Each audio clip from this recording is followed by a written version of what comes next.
Hello everybody, welcome back to another video in my science lab, and I will be showing you the various types of equipment that we will be using throughout our science journey. Okay, so I'm going to take off the paper towels I used to cover my equipment so dust doesn't fall on them. But there are some very complicated equipment that I will not show you today, but I will show you in a later time once I've personally figured out how to use them. Okay. Now, the first thing we're going to go over is... my goodness. I am so dumb. Okay, I'll clean this up later. Okay, so we'll take out a spirit lamp. We'll take that aside because we won't need that right now. And as you can see, we got a lid on it. And then we got a little glass case filled with a little bit of alcohol in it. So, now, how do you light this thing? Lots of people would think, well, you take the lighter and you do this. Well, that's not how you exactly light it, because A, you might shatter the ceramic there, and B, okay, well, you know what I mean. The flame needs to be on top, right there, but the lighter itself or the match should not be touching the ceramic. It should be right here. Okay. Now, if you're doing this with matches, which is why I took out those matches and accidentally spilled them, is I want to show you how to light with matches. Even though a lighter is preferably much safer to use, and it's longer, so you're definitely not going to burn yourself there. Now, I'm going to do this a dangerous way and show you lighting with a match. Now, make sure you don't light it like this, because then the flame will burn your fingertips. And you shouldn't light it like this either, because you'll also burn your fingertips, and you'll get this ceramic dirty. Now, this type of ceramic is not as easy to clean as the porcelain used to make plates and bowls and stuff like that. So, let me show you how you should do it with a match. So, we'll take our match, we'll light it. There we go, we'll let it settle down for a while.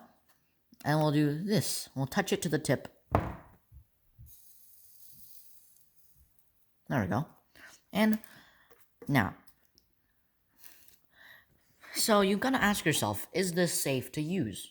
No, it isn't, because it's flickering. So you need to wait until the alcohol goes up into this rope, string, whatever you want to call it, and makes the flame stable. I'm not going to wait that long, because I'm just here to show you how to light it. But you might think this way is very dangerous to put it out, but this is the correct way to put it out. You take the lid, you do this, and that's it. Now, before using this, you gotta make sure the whole length of the cord is soaked in alcohol, because if it doesn't, you're gonna burn the cord and not the alcohol itself, and the cord will go down extremely quickly. And you do not want that to happen, because I do not know where you buy some more. Let's put that aside. And we'll take out our test tube rack. Now, we got a test tube here. I'm going to show you how to clean a test tube. So you do like this. You hold it a little bit diagonally, but you should hold it like this so that it's straight. But unfortunately, you can't see it. So I'm going to put in about 1 milliliter of water. I'm going to take it like how you write with a pencil, but you hold it like at almost the very top. And then you do this.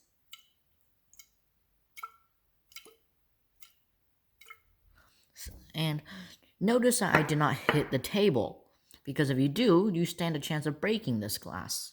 I know it's hard, but it's still breakable, and you should always be careful when you're handling glassware, because no one wants to clean up shards of glass and have to clean up glass powder, because that's going to be awfully annoying. And the same thing goes when you're cleaning the inside. Now, we got a test tube brush that we're going to wet before sticking in. So, there you go. And as you can see, we got a little loop around the end. So, we're going to push it to the very bottom. And we're gonna use a loop and twist it. Sorry if it's a bit blurry though. So we twist it, and then we do something like this. But you should make as little noise as possible because you do not want this wire to hit the test tube. So notice I am trying my best not to spill drops of water everywhere, and also not to get this piece of wire to make this type of sound, because it is obnoxious to listen to, and it will make the glass not as smooth as it should be. So as always, we will pour it into the waste container, which you got here. You can see it's yellowed from holding waste, and we also got another beaker with distilled water. Okay, now next thing we're gonna go over is this syringe slash needle, whatever you want to call it. Now, this is very similar to the kind of needle that doctors would use to give you shots with.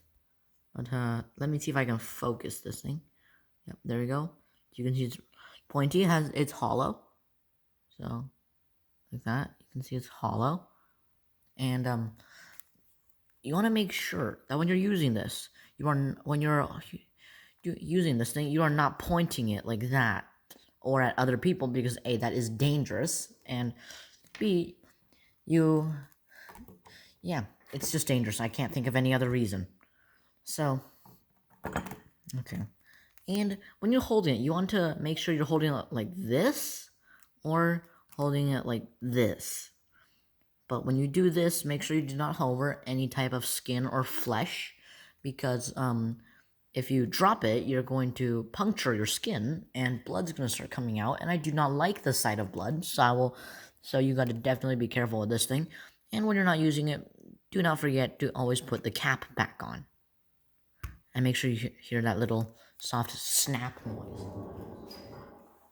Now, when you are using pH paper like these, you want to make sure that you keep these things labeled, which when I got these, they were already labeled, so I can skip that.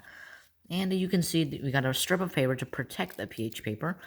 Never take out this staple unless all the pH paper has been used. As you can see, the English there, you can see, let me focus it, litmus paper blue. So this is blue litmus paper, as you can see, even though it's kind of purple-ish colored. So you got to make sure you're keeping these safely where they're away from liquid, because if you spill water on them, they're all wasted. Or a better way to do it is to make sure you're putting it in a plastic bag, like a Ziploc bag. Now we also got this type of paper, which is what I showed you before. It is what the chemical formula, I think, was C20 H14 and O4. Correct me if I'm wrong down in the comments below. You know that. Excuse me. Now, this thing is white. As you can see, it will only react to things that have a higher level than neutral, which is alkaline. And you also got red litmus paper. I know it's not red, it's kind of like pink, but sure.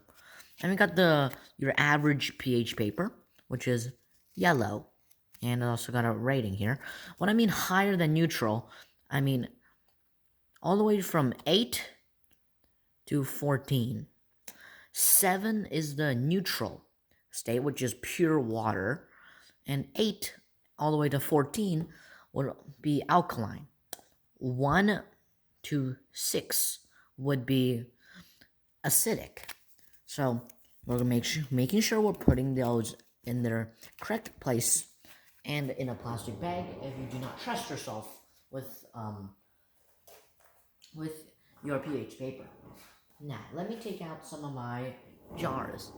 We got this one, and we've also got this one. So you can read this. I wrote CaOH2 and NaOH. Now, Now, this is pretty obvious, so you should understand that, but I'm going it over in case you forgot, or, like me, sometimes are so foolish that you forget to write labels. Now, never use something from an unlabeled container because you never know what it is.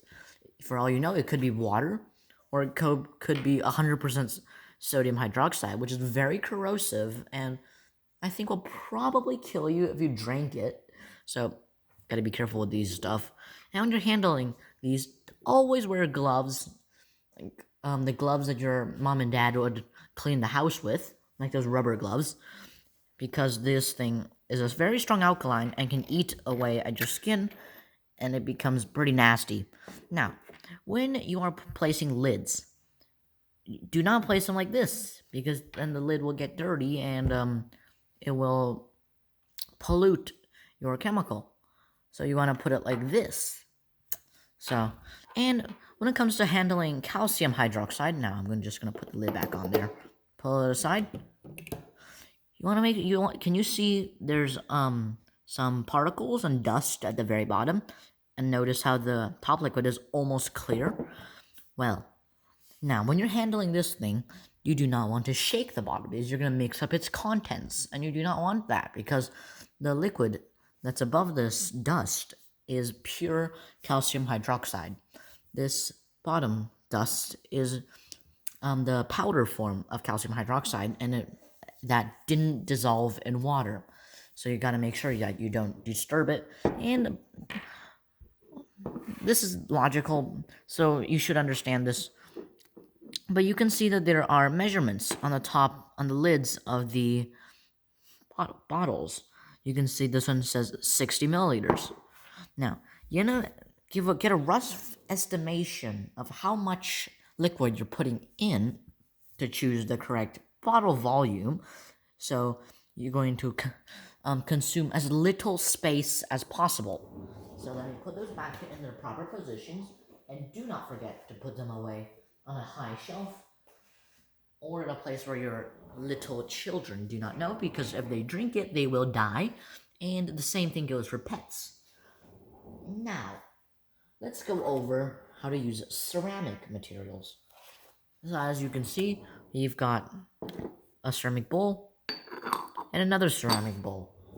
And we've also got a mortar, which has a little bit of iron oxide on it.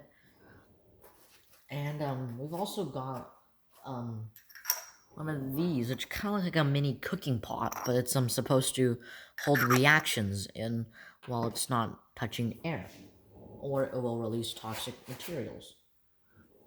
And do keep in mind when you're handling toxic materials to wear a face mask at all times. Now, we have this thing, which kind of looks like a palette that you would use for painting. Now, this thing is not for painting, but it is used similarly to how you used a palette when you're in your art class painting a picture. So, as always, just like normal, you put it down, but this time you're not holding paint in it. You can be holding dyes, you can be holding chemical powders, and speaking of chemical powders, and I'll clean those up real quick. These are mortars and pestles, which you can probably tell. And okay, and we've got. So let's set that there. We'll take that aside because we do not need that, and always put the test tube in its correct position.